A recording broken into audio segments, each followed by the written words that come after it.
통일준비위원회 정종욱 민간부위원장 스튜디오에 모셨습니다. 부위원장님 어서 오십시오. 안녕하십니까. 예, 오래간만에 뵙습니다. 오래간만입니다. 네. 네. 이게 지난 7일이 첫 회의였죠. 그랬습니다. 저 대통령 모시고 전체 1차 회의를 그때 했습니다. 전체 위원이 몇 명이나 됩니까? 전체 위원이 대통령을 포함을 해서 50명이고요. 50명. 네. 어떤 방식으로 구성이 됐습니까? 4개의 분과가 있는데요. 외교 안보, 경제, 사회문화, 그리고 정치와 법제도 이렇게 되어 있는데 예. 위원하고 전문위원이 있습니다. 예. 그래서 위원 숫자만 50명. 위원 숫자만 50명입니다. 그리고 전문위원은 따로 또. 전문위원은 따로 31명이 있습니다. 예. 위원은 이제 대통령을 포함을 해서 50명인데 그중에 민간위원이 30명입니다. 예. 30명이고 예.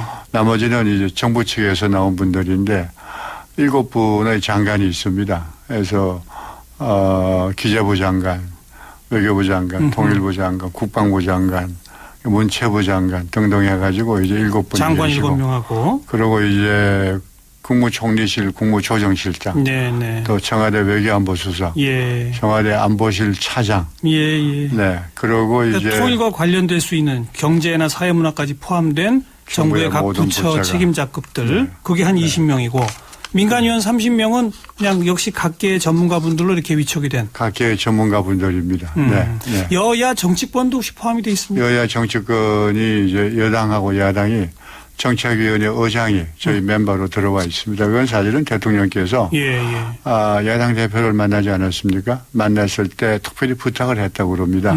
이런 걸 만드는데 좀 이번에 참여해달라. 그래서 야당에서 정책위원회 의장이 참여를 하고 있습니다. 예. 그 부위원장은 그러면은 대통령이 위원장이시고 네. 정부 위원장 따로 민간 부위원장 따로 이렇게 돼 있습니까? 정부 부위원장, 민간 부위원장. 정부 부위원장은 누가 맡고 있고? 통일부 장관이 맡고 있죠. 그리고 우리 정종 통일부 장관이 맡고 정종 부위원장께서 민간 부위원장을 맡고 계시고. 그렇습니다. 그런데 인원 구성상으로 봐도 민간 위원이 더 많으니까 실질적인 수석 부위원장은 민간 부위원장이 되겠군요. 뭐 수석이라 그럴 건 없고요. 실제로 일을 꾸려나가는 게 이게 민간이기 때문에 민간 협업이라 그러지만은 민간이 중심이 되어가지고 준비를 합니다. 그래서 저희 그 위원회 안에 기획 운영단 그러는 게 있습니다. 기획운영단. 네, 기획운영단에 이제 단장이 민간 부위원장이고 그리고 간사가 청와대 외교안보 수석이고 그리고 분과위원장들이 들어와 가지고 기획운영단이 구성이 되어 있습니다. 그렇군요. 이게 뭐 활동 시한이 정해져 있습니까? 언제까지? 활동 시한은 일단 위원들은 1년 임기로 위촉이 되었는데요.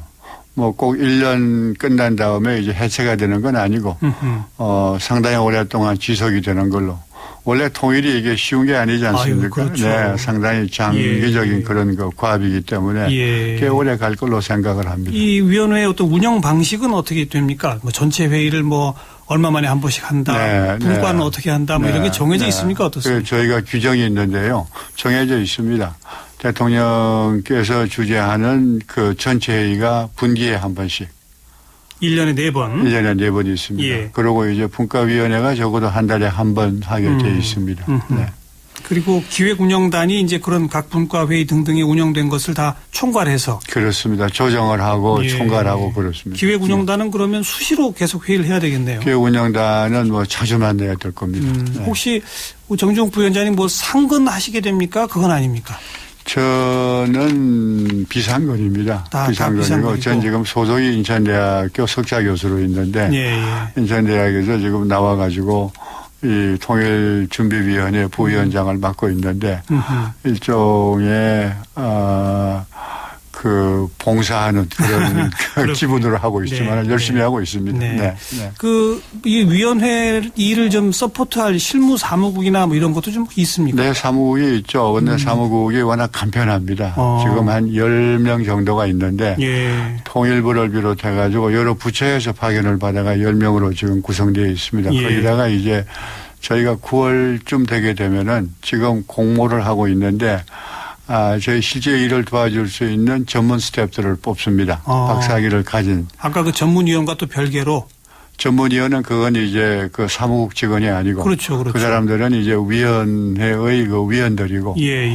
그 별도로 사무국의 이제 전문 스텝으로서 저희가 월급을 주는 그러니까 상근 사무국 직원들을 공무원이 아닌 분들로 민간에서 공채한다. 네, 박사학위를 가지고 있는 분을 5분을 뽑게 되어 있습니다. 그게 아마 9월 되면은 끝날 겁니다. 알겠고요. 자, 그 통일 관련해서는 우선 정부에는 딱 통일부가 있습니다. 그 또 민주평화통일자문회의라는 것도 있고 이런 기구들하고 이 위상과 성격이 어떻게 다르냐. 처음 이게 이제 발족 구상이 밝혀질 때부터 그런 논리들이 있었거든요. 그렇죠. 조금 정리가 됐습니까? 어떻습니까? 정리가 됐죠. 어떤 겁니까? 정리가 되고 처음에는 조금 좀 애매한 부분이 있었는데 특히 1차 회의를 거치면서 이제 뭐 거의 분명하게 정리가 됐습니다. 이제 위선 민주평통 그러는 건 헌법기관이고 이건 대통령에게 그 헌법에 대한 통일에 대한 그런 거 자문기구입니다. 그리고 방대한 조직입니다. 한 2만 명 정도의 위원을 가지고 있고 여기는 뭐 국내 해외까지 다 해외가 한 3천 명이 그렇죠. 훨씬 넘죠. 일종의 이제 이건 풀뿌리 조직이라고 할 수가 있습니다. 거기에 비하면 저희는 상당히 전문가들이 모여가지고 정책을 개발해내는 그런 거 집단입니다. 거기에 비해서 통일부는 통일에 관한 정부의 주무부서입니다. 통일 정책을 갖다가 결정을 하고 집행하는 그런 일을 하기 때문에 저희하고는 좀 중복되는 그런 건 있겠지만은 그러나 잘 협조해가지고 시너지 효과를 낼 수 있는 그런. 제 식으로 해석을 해볼 때 그 통일준비위원회는 일종의 싱크탱크가 되고 정부의 통일부는 실행 집단이 되고 이런 관계로 이해하면 되겠습니까? 그런 걸로 이해해도 되는데요. 정책을 통일부도 개발하긴 하죠. 개발하니까요. 그 안에 정책실도 있고 여러 가지 조직이 있습니다. 그러면 통일준비위원회는 통일부에 대한 싱크탱크이긴 한데 조금 중장기적 비전 연구 쪽을 하고 통일부는 좀 단기적인 또 전략을 하고 뭐 이렇게 또 구분이 될까요? 어떻습니까? 뭐 그렇게 볼 수도 있는데 반드시 그렇지도 않습니다. 그것도 아닌가요? 네, 통일 정책이 중장기하고 이 단기하고 구분이 항상 분명한 게 아니기 때문에 저희는 기본적으로 자문기구입니다. 대통령에 대한 자문기구고 그리고 통일부는 정부의 주무부서로서 정책을 집행을 하는 만들고 결정을 집행하고 하는. 실행하고. 그래서 지금 대통령께서 1차 회의 때 그 통일준비위원회에 주신 이 미션이 있습니다. 과제요? 그 미션이 과제 사명이 뭐냐 그러면은 다른 것도 있겠지만은 대개 봐가지고 두 가지로 나누어질 수가 있습니다. 첫째는 중장기적인 그런 거 통일에 대한 비전을 만들어 달라 하는 말씀을 하셨고 거기에 이제 저희가 비전을 만들면서 동시에 통일 헌장을 만들어 가려고 합니다. 통일 헌장은 내부에서 이제 일단 초안을 만들어 가지고 그래 가지고 이제 밖으로 나가서 국민들 속에서 그 공론화 작업을 벌이려고 합니다. 그리고 이제 또 한 가지는 특히 대통령께서 드레스덴 연설을 하셨죠. 드레스덴이 사실은 조금 좀 오해를 받고 있는 부분이 있습니다. 굉장히 내용을 보게 되면은 남북 간에 서로 이렇게 같이 협력해야 될 많은 좋은 아이디어들이 들어 있습니다. 네, 그걸 갖다가 이 통일준비위원회가 좀 구체화해달라 그러는 그런 말씀을 하셨습니다. 알겠습니다. 저희가 앞으로 그걸 할 겁니다. 네, 그런 건 대개 이제 장기적인 것도 있겠지만 단기적인 성격도 많이 있습니다. 네. 우선 그 말씀해 주신 세 가지 중에 제일 먼저 궁금한 게 통일 헌장이라고 그러셨는데 이게 뭐예요? 어떤 뭐 통일 헌법 이런 것도 아니고 헌장이라고 하는 건 어떤 겁니까? 통일 헌장 그러는 게 이를테면은 통일을 우리가 추구하는 과정에서 지향해야 될 어떤 그런 목표, 골, 이상 이런 건데요. 저희가 지금까지 통일 헌장이 없었습니다. 85년도에 한 25년 전이죠. 그때 한민족 공동체 방안 그러는 게 나왔습니다. 한민족 공동체 통일 방안. 그게 이제 벌써 나온 지가 25년이 되었습니다. 25년 전 그러면은 냉전 말기에 속하던 그런 시기고 그동안에 엄청난 변화가 있었지 않습니까? 남북한 내에서도 엄청난 변화가 있었고 국제사회에서 엄청난 변화가 있었습니다. 그래서 그런 변화를 이제 반응을 해가지고 새로운 어떤 통일의 청사진 이걸 만들겠다. 한민족 공동체 통일 방안의 뉴 버전 그것을 통일 헌장이라고 불러도 되겠습니까? 뭐 그렇게 볼 수도 있죠. 그러나 이제 한민족 공동체 방안은 그건 통일 방안이고. 그렇죠. 어떤 이 특수한 그런 그 부분을 다루고 있는 것이고 통일 헌장 그러는 것은 어떤 통일의 거대한 그런 그 이상 청사진 좀 더 넓은 개념이라고 볼 수가 있습니다. 그래가지고 통일 헌장이 나오게 되면은 이제 방안이 거기서 나올 수가 있는 거죠. 헌장이 나온 다음에 거기에 맞는 방안이 또 나오고요. 예, 이 통일 헌장을 특히 정종욱 부위원장께서 국민적 합의에 기초한 통일헌장 제정 이게 첫 번째 과제다 이렇게 하신 인터뷰를 제가 봤는데 언제쯤 이걸 목표로 지금 하고 계십니까? 이걸 만들기 위한 태스크포스 팀도 따로 꾸리신다는 얘기도 제가 보도에서 봤고요. 지금 이제 꾸려야 됩니다. 그러니까요. 지금 아마 금방 꾸려질 겁니다. 꾸려지고 9월 지금 초에 저희가 워크숍을 합니다. 위원들이 워크숍을 이제 가서 1박 2일로 워크숍을 하려고 그러는데 그 워크숍에 좀 더 구체적으로 얘기를 하고 그래서 우리가 이제 그 작업 스케줄이 확정이 되게 되면은 아마 금년 말이나 내년 초반쯤 해가지고 상당히 빠르네요.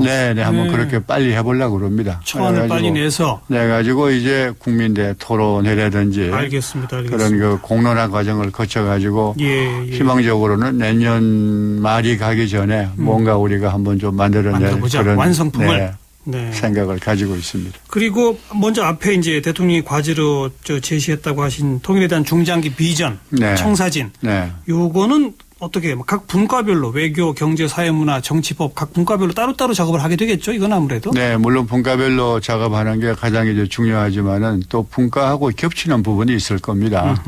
통일 헌장만 해도 외교안보뿐 아니라 경제, 사회, 문화 그리고 정치법제도 다 이렇게 걸려 있으니까 그런 경우에는 같이 이렇게 분과가 모여가지고 합동으로 그 연구하는 그런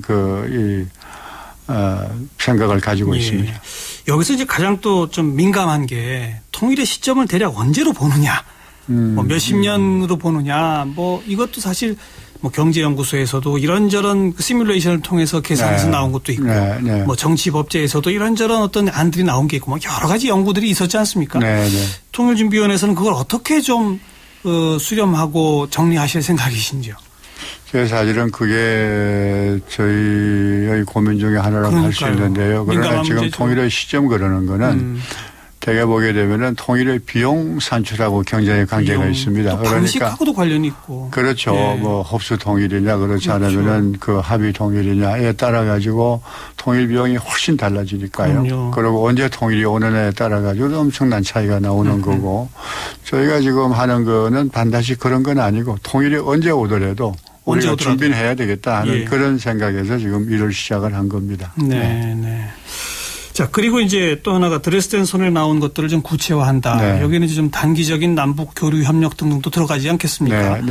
그러자면 좀 현실적인 얘기를 드리지 않을 수가 없는 게 당장 지난 19일 고위급 회담 우리가 정부 북한에 제안했습니다만 답이 없고요.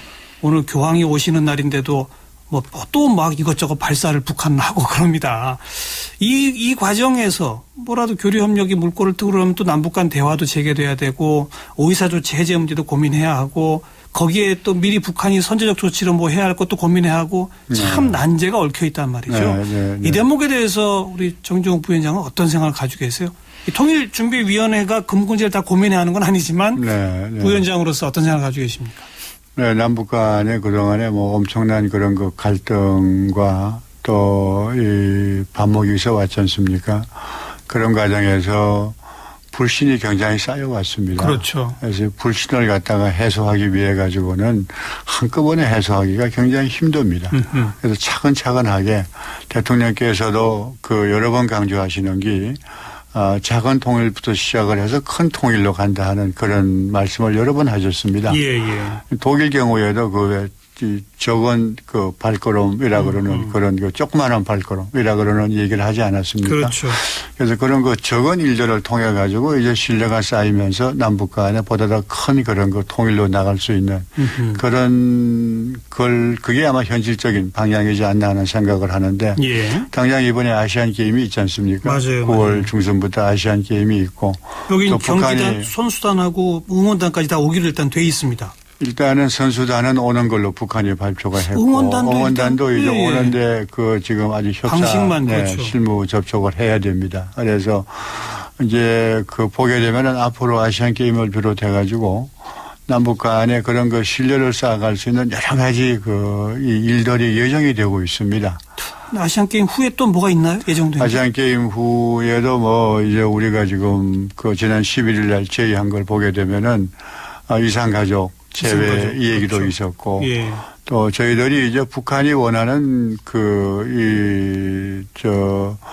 주제면은 우리가 마음을 열고 논의하겠다 하는 그런 그 입장을 보였기 때문에 예, 북한은 가장 원하고 있는 것 중에 하나가 금강산 관광 재개입니다. 예, 예. 그래서 그런 거를 이제 논의하면서 서로. 이게 지난번 그 개성공단이 문 닫았다가 다시 이게 문 열게 되면서 북한은 자꾸 그 금강산 얘기하고 같이 하자 그러고 네. 우리는 좀 떼고 하자 그러고 네. 그 사이에 이산가족이 합의가 됐다가 또 없어진 이렇게 되고 네. 엎치락뒤치락 했단 말이에요. 네. 네. 아시안 게임 지나면 이런 게 좀 물꼬를 틀 수도 있다 그런 말씀이신가요? 그건 좀 만나가지고 얘기를 해야죠. 그러니까 저희가 11일 날 고위급 회담을 제의를 할 때 일단 만나가지고 뭐든지 한번 얘기를 해보자. 네. 네. 한동안 얘기가 없었지 않습니까? 그렇죠. 금년 2월 달에 이산가족 재개할 때 한번 잠시 대화가 만나고 있었고 말았죠. 예. 그 뒤에도 뭐 별로 대화가 없었기 때문에 일단 만나가지고 한번 얘기를 들어보겠다고 하는. 다만 이제 이번 경우에는 정부가 상당히 어떤 그 특정한 이슈에만 제한되는 것이 아니고 뭐 이산가족이라든지 예. 그런 특정 안건에 제한되는 것이 아니고 북한이 얘기하고 싶어하는 모든 안건에 대해서 얘기를 할 수 있다. 어저께인가 발표된 청와대 안보실에서 네. 내놓은 새로운 안보 전략 책자를 보게 되면은 심지어 조건이 충족되면은 평화 체제에 대한 논의도 가능하다고 하는 그런 걸 시사를 했습니다. 평화 체제라면 이 정전 협정을 대체하는 정전 협정을 대체하는 평화 체제. 북한이 가장 원하는 거죠. 그것까지 하겠다고 좀 상당히 전향적인 그런 입장을 표시를 했기 때문에 예. 아마 북한도 지금 고민을 많이 할 걸로 생각을 합니다. 좀 긴 안목에서 보면 사실 이명박 정부 때 뭐 이런저런 일이 터지고 선 핵폐기론이 나오고 이러면서 사실상 남북 관계는 뭐 거의 진전된 게 없었지 않습니까? 네. 박근혜 정부 들어서는 상당히 많은 될 듯한 상황들은 벌어지는데 네. 결정적으로 이게 꿰어지질 않는 그런 느낌이거든요. 네. 이거는 뭐 북한 탓이라고 봐야 될까요? 아니면 우리 정부의 의지가 아직 조금 더 부족해서라고 봐야 될까요? 네, 아까 이명박 정부에서 비핵 개방 3천 얘기를 하셨는데요. 이명박 정부에서는 핵을 먼저 갖다 놨습니다. 그렇죠. 핵이 먼저 풀려야 그다음에 그렇죠. 도와주겠다는 그런 건데 박근혜 정부에서는 그런 건 아닙니다. 그렇죠. 비핵이 반드시 앞에 있는 소위 프론트 로딩이라고 그러는데 예. 앞에 이렇게 와서 길을 막고 있는 게 아니고 그게 없어져야만 다음에 되는 그런 건 아닙니다. 그래서 특히 인도주의 문제 같은 것은 이거는 핵 문제와 관계없이 할 수 있다고 하는 맞아요. 그런 입장을 표명을 했기 때문에 예. 반드시 핵 문제 때문에 모든 대화라든지 협력이 되지 않는 건 아니고. 네, 그런 건 아닙니다. 그런 건 아니고 그동안에 이제 신뢰 프로세스나 여러 가지 그런 북한에 대한 많은 아이디어가 나왔지 않습니까? 제안은 참 많았어요. 그럼에도 불구하고 남북 대화가 안 되었던 것은 역시 북한 내부 사정도 있을 테고. 김정은 그다음 장성택 수청 등등등 뭐 이런 거. 네. 그런 게 좀 있으리라고 생각을 합니다. 그리고 특히 두라스텐 구상에 대해서 북한이 뭔가 좀 오해하는 것 같아요. 이게 거기서 북한이 얘기하는 게 이건 북한의 붕괴를 전제하고 지금 하는 것이기 때문에 안 된다. 흡수통일, 체제 통일 얘기를 하죠. 그래서 그걸 안 한다고 얘기를 했는데 사실은 내용을 보게 되면 전혀 그렇지가 않습니다. 예. 박근혜 대통령도 북한의 무슨 붕괴라든지 체제 통일이라든지 그런 얘기를 하신 적이 없습니다. 네. 그런데 이제 북한이 어떻게 보면은 좀 자신감이 부족하다고 그럴까요? 그러고 아직까지 신뢰가 구축이 안 됐기 때문에 알겠습니다. 좀 그런 게 있는 것 같습니다. 앞으로 좀 시간이 가게 되고 또 조그만한 그런 걸음이지만은 알겠습니다. 대화가 진행이 되면은 잘 될 걸로 생각합니다. 정종욱 부위원장께서는 평생 이 분야 연구하셨고 벌써 한 20여 년 전부터 청와대 외교안보 수석도 하시고 주중대사도 하시고 쭉 삶을 살아오셨기 때문에 어떻습니까? 이제 금년 후반부 이후로는 남북관계에 좀 밝은 빛을 저희가 기대해봐도 좋겠습니까? 저는 그렇게 봅니다. 기대하신다. 저는 왜냐하면 지금 그런 역사적인 창문이 좀 열리고 있다고 생각을 합니다. 내년이 우리 분단 70주년 아닙니까? 예, 예. 그러니까 더 이상 우리가 분단 상태로 지속이 되게 되면은 상당히 어려운 그런 거 상황에 처하게 될 겁니다. 그래서 오늘 뭐 교황이 오셨습니다만은 그렇죠. 또 아시안 게임도 있고 여러 가지 의미에서 남과 북이 서로 이제 머리를 맞대고 대화를 하고 협력을 해야 될 그런 시점이 왔고 이걸 놓치게 되면은 그야말로 더욱더 어려워지는 그래서 내년 2015년이 예. 분단 70주년 동시에 화해와 협력의 새로운 어떤 그 시대가 시작이 되는 그런 시발점이 되었으면 그러는 생각을 가지고 있습니다. 네. 네. 그 정종욱 부위원장님께서 기대하시는 그것이 정말 그대로 이루어지기를 모두가 네. 아마 바라고 있을 겁니다. 그리고요 통일준비위원회도 잘 좀 이끌어서 네. 당장 뭐 연말 초안 나오는 통일 헌장 네. 기대하면서 제가 지켜보도록 하겠습니다. 노력하겠습니다. 오늘 나와주셔서 네. 고맙습니다. 감사합니다. 네. 통일준비위원회 정종욱 민간부위원장 함께 만나 뵙겠습니다.